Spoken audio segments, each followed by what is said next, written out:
I think it's very clear, and I think it will become more clear as it goes through the courts. We broke no law. What we broke yesterday was a local chief's interpretation of the law. David Menzies for Rebel News here in Aylmer, Ontario. Well, folks, the coronavirus cops have struck again. I'm here at the Church of God, and I'm with the pastor, Henry Hildebrand. And yesterday, the police were monitoring a service that took place here because there was a congregation, but get a load of this, folks, it wasn't a congregation of people actually in the church physically. It was people self-isolating in their cars in the parking lot. And according to the Aylmer Police Service, there's going to be hell to pay for that. I'm going to talk to Pastor Hildebrand right now and find out what exactly happened yesterday. Okay, Pastor Hildebrand, we're on the pulpit where you were doing a sermon yesterday at the Church of God, and you had about, I understand, 70 cars show up. The people who are members of this church, they stayed in their cars. They kept their windows rolled up. It looked to me like social distancing was taking place, but then what happened? Well, it was, as we had said before, that we would be here Sunday morning, and we were here, had given our people instructions, instructions that they all knew what that meant, and the instructions were followed. We had our service here, enjoyed our service, enjoyed so much seeing each other again, but they all stayed in their car, like I said, with their windows rolled up.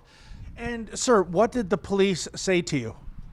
I did not personally speak to the police. We had spoken to them during the week and had begged them to please work with us to get the permission going for us as we had done the previous 2 weeks. But obviously it didn't work out. Somehow the chief didn't find it in his heart that we could continue on that way and forbade us to do that. So the officers were here, but no tickets were issued or anything, so we proceed with our service. Is it a matter of they're going to ticket the church, ticket members of your congregation, or both? I don't know for sure, but at this point, I'm gathering that what is happening, the charge might be directed at me personally for organizing it, and I would fully accept that.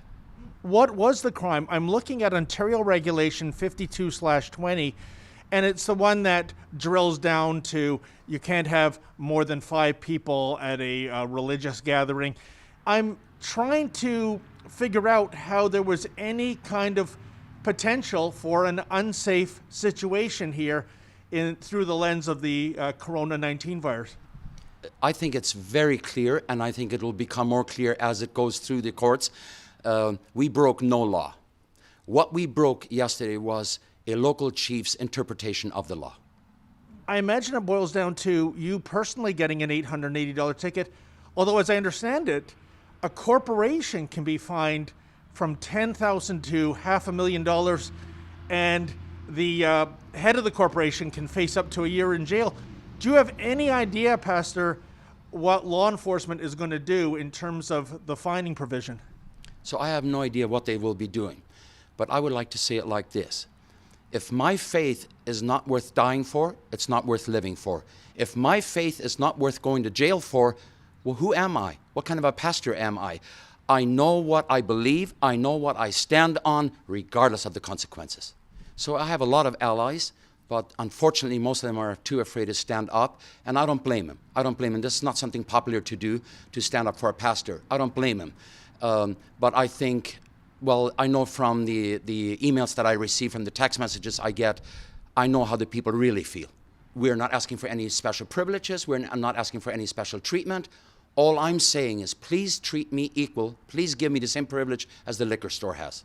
I see at least 70 cars, far more actually, when I drive by the likes of a Walmart, a Costco, which are open for business.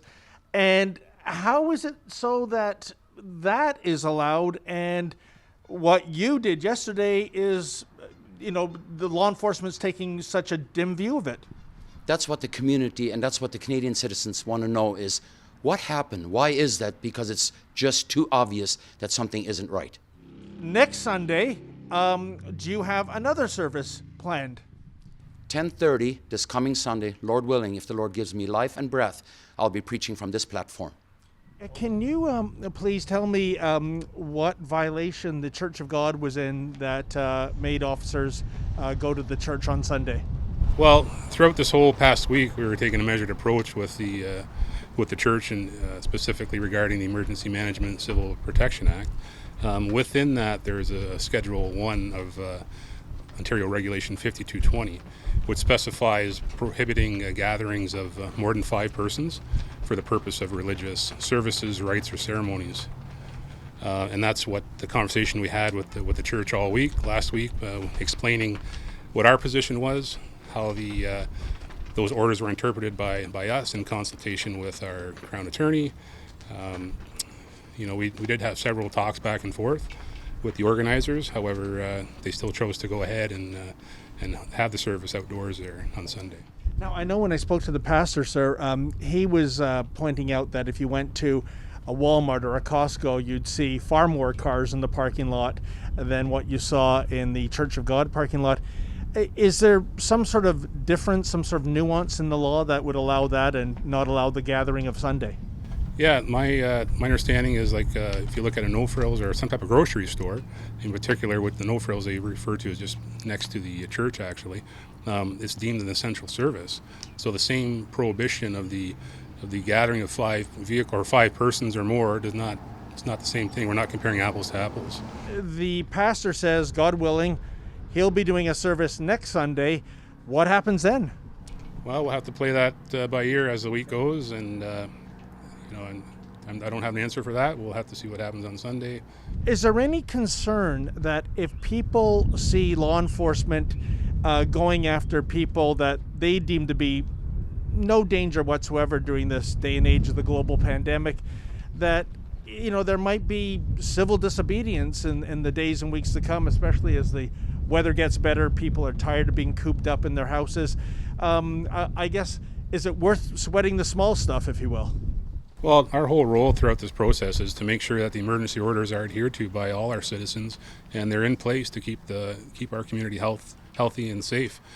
So that's our role, is to make sure that everyone adheres to the orders that are in place, that were provided by the government. I don't see what harm is being done when you have a bunch of cars with the windows rolled up in a parking lot. As I said earlier, I'm not a lawyer, but I'm not a doctor either, but I just can't see how this is any different than several cars, more than what appeared at the Church of God, going to the parking lots of those retailers that are still open for business. For Rebel News, I'm David the Menzoid Menzies. Hey folks, have you been treated unfairly by law enforcement or by law officers in terms of getting a coronavirus infraction ticket? Well, if you think you have a case, we'll take on your case. Please send us the details and we'll go to bat for you in a court of law using our legal eagle, Sam Goldstein. And hey, if you don't have a story, but you'd like to help crowdfund these cases, well, by all means, go to fightthefines.com. That's fightthefines.com. Either tell us your story or make a donation if you're able to. And let's make sure we get some justice in this day and age of the Wuhan virus.